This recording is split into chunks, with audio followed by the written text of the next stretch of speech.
Hi అండి. నమస్తే అందరికీ. నేను మీ కుమారి. లాస్ట్ వీడియోలో నేను స్టవ్ పైన పాలు పెట్టేసి స్టిచ్చింగ్ క్లాసెస్కి వెళ్ళాను అని చెప్పాను కదా. ఆ వీడియో చూసి చాలామంది ఫ్రెండ్స్ అయితే కామెంట్ చేశారండి. పోనీలే కుమారి, ఆ రోజు ఏమీ జరగలేదు, అలాగే మీ ఓనర్స్ కూడా ఏమీ అనలేదని చెప్పారు. థ్యాంక్ యూ సో మచ్ అండి అందరికీ. అలాంటిది ఇంకొకటి షేర్ చేసుకోవాలనుకుంటున్నాను మీతో.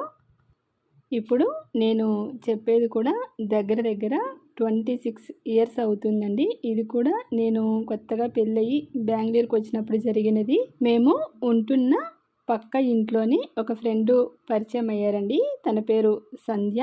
సంధ్య ఒక గవర్నమెంట్ హాస్పిటల్లో నర్సుగా పనిచేసేది. వాళ్ళకు ఒక 2 ఇయర్స్ అబ్బాయి ఉన్నాడు. ముఖ్యంగా నాకు చిన్నపిల్లలంటే చాలా చాలా ఇష్టం. ఎలాంటి పిల్లలైనా నన్ను చూస్తే నాతో కలిసిపోతూ ఉంటారు. అలానే ఈ బాబు కూడా, బాబు పేరు కుశాల్ అనమాట. కుశాల్ అయితే నాతో మంచిగా ఉండేవాడు, మా దగ్గరే ఉండేవాడు. వాళ్ళమ్మ హాస్పిటల్కి వెళ్ళినా కూడా నాతోనే ఉండేవాడు డే మొత్తం.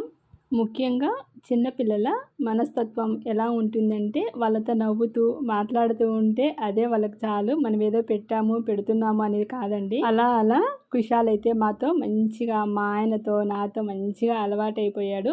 దాదాపుగా ఒక 2-3 మంత్స్ అలానే ఉన్నాము. ఒకరోజు ఏమైందంటే, ఆ రోజు సాయంత్రం సమయం 5 గంటలు అలా అవుతుంది. మేము అమ్మ వాళ్ళకు అప్పుడు STD కాల్స్ చేసేవాళ్ళం కదండి. అమ్మ వాళ్ళకు ఫోన్ చేద్దామనేసి నేను మా వారు సాయంత్రం ఇంకా ఇంటికి తాళం వేసి అలా బయలుదేరి వెళ్తూ ఉన్నాం. మేము ఉండే ఇంటికి STD కాల్స్ చేసుకునే షాపుకు దగ్గర కొంచెం దూరమే ఉంటుంది. అలా వెళ్తూ ఉన్నాం. వెనకాల మేము చూసుకోలేదు. కొంచెం దూరం వెళ్ళాక బాబు మా వెనకాలే వస్తూ ఉన్నాడు. మేము చూసుకోలేదు. తర్వాత తిరిగి చూసుకుంటే వస్తూ ఉన్నాడు. సర్లే, ఎలాగో వస్తున్నాడు కదా, ఏడుస్తున్నాడు, తొందరగా వచ్చేద్దామనే ఉద్దేశంతో బాబుని తీసుకొని వెళ్ళిపోయాము. వాళ్ళ అమ్మకు అస్సలు మేము ఏ మాట కూడా చెప్పుకోకుండా అక్కడికి వెళ్ళాక మేము కాల్స్ మాట్లాడుకొని, అలాగే ఆ షాపు ఆంటీ, తెలుగు వాళ్ళే, ఆంటీతో మాట్లాడుకుంటూ దగ్గర ఒక గంట సేపు అక్కడే సమయం అయితే గడిచిపోయింది. ఈ లోపల సంధ్యాకైతే భయం వేసింది.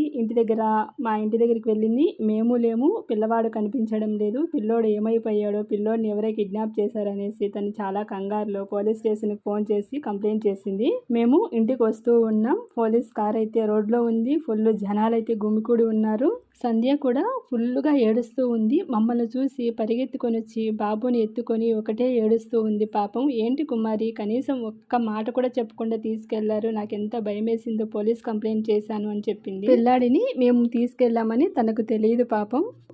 ఆ రోజైతే తప్పు మాదేనండి. చిన్న పిల్లలపైన ఎంత ప్రేమైనా ఉండొచ్చు, కానీ వాళ్ళతో జాగ్రత్త కూడా అవసరం. ఈ వీడియో నచ్చింది అనుకుంటున్నాను. Thank you.